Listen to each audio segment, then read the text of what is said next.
So what I'm presenting here today is induced pluripotent stem cells and how they can be used to treat degenerative tissue diseases, basically. So there's many diseases that affect tissue degeneration, but the one I'm looking at today is age-related macular degeneration, or AMD for short. So what causes AMD is a buildup of drusen on the Bruch's membrane in the macula, which is located in the back of the retina. And it's this very small divot, about 5.5 millimeters. And when this drusen builds up, it kind of suffocates the cells, basically. It causes the choroid and Bruch's membrane to separate. And what's attached to Bruch's membrane are the retinal pigment epithelium photoreceptors. So when those attach, they kind of lose their function. They may be like observing light, but they can't send those signals to the brain. So it may be hitting those receptors, but you're not seeing anything. They lose the ability to communicate. So what we're trying to look at is not really repair the photoreceptors, but to repair the membrane around it, repair the damaged cells using stem cells. So stem cells are found all over the body. You can find them in human embryos, in the blastocyst, which is a 5-day-old embryo, and those are the most effective cells. They can be made into any cell in the human body, but the thing with those is that they're very controversial. There's a little ethical concern around them, so a lot of scientists tend to stay away. And then there are adult somatic stem cells, and those are very specialized stem cells found all over your body. There's stem cells in your skin, your bone marrow, brain, there's fat tissue. There's still stem cells, but the problem with that is that they're specialized. Skin stem cells can only make skin stem cells. Retinal stem cells can only make retinal stem cells. So what I'm looking at today are induced pluripotent stem cells. And what that is taking an adult cell, stem or otherwise, and tricking it into thinking it's an embryonic cell.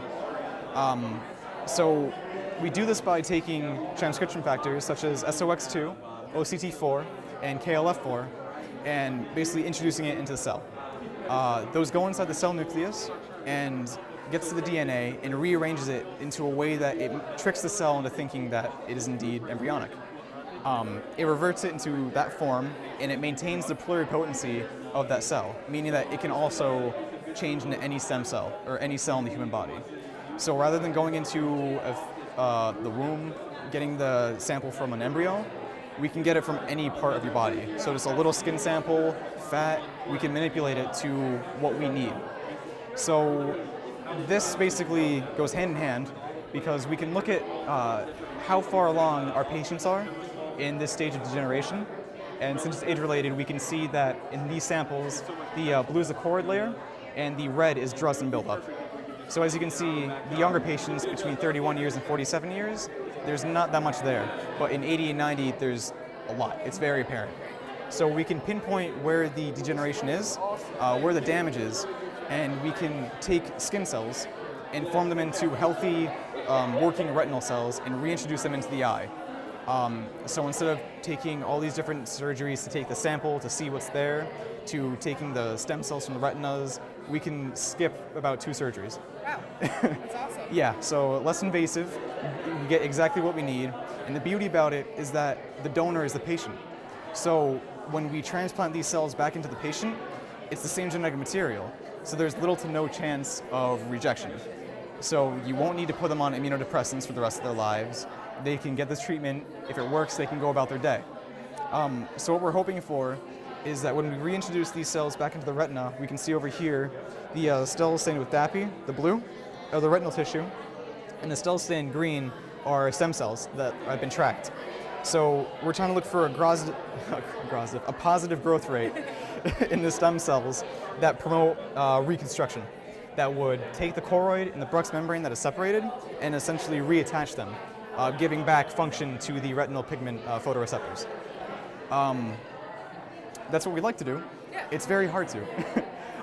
To get these stem cells, the induced pluripotent cells, to get the right transcription factors, to get the right environment to make what cell you want, the actual percent yield per cell is below 1%. So for every 1,000 cells, 1,002, you might be getting 1 stem cell back. And it's difficult to maintain that cell. But if you do, that cell will reproduce indefinitely. So you can get as much as you need for that patient. This technology and this research is essentially in scientific years very new.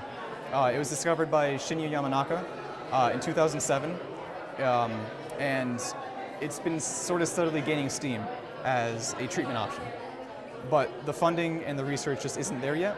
So in the future, if this gets funded, if the proper research is put into this idea, the medical field can be turned on its head. You know, the patient wait lists for donors will be eliminated because we can just take what we need from the patient, make what we need for the patient, and give it back to the patient, and they could be on their way. We won't need to find specific sets that might match, and if they don't, we'll risk the lives of the patient.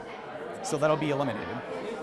Diseases such as AMD, Alzheimer's, cardiac, heart tissue failure, we can repair those and restore function.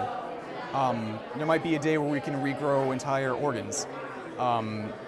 For diabetes, try to repair the pancreas to make it produce insulin at a steady rate, you know. All these options. It's limitless, really. But the thing is, it's very new, very difficult, and right now, not very cost effective. But if it gets to that point where we understand exactly how it works to a science, the sky's the limit, essentially, for the medical field. So, yeah. Very interesting. Thank you. Any questions at all? My only question, you answered it. I was just curious about if it's being studied or if it's already been implemented. It is. The main idea in these the slides that I'm using are from 2 field studies or clinical studies. I've taken from the United Library of Medicine. It's an online source, and that's the thing. They're all clinical. Yep. They're not really studying its effectiveness, just if it harms the patient or if it's viable. It's got to start somewhere, but it's starting, and that's what's exciting, you know. So. Great. So yeah. Great presentation. Thank you. Good job.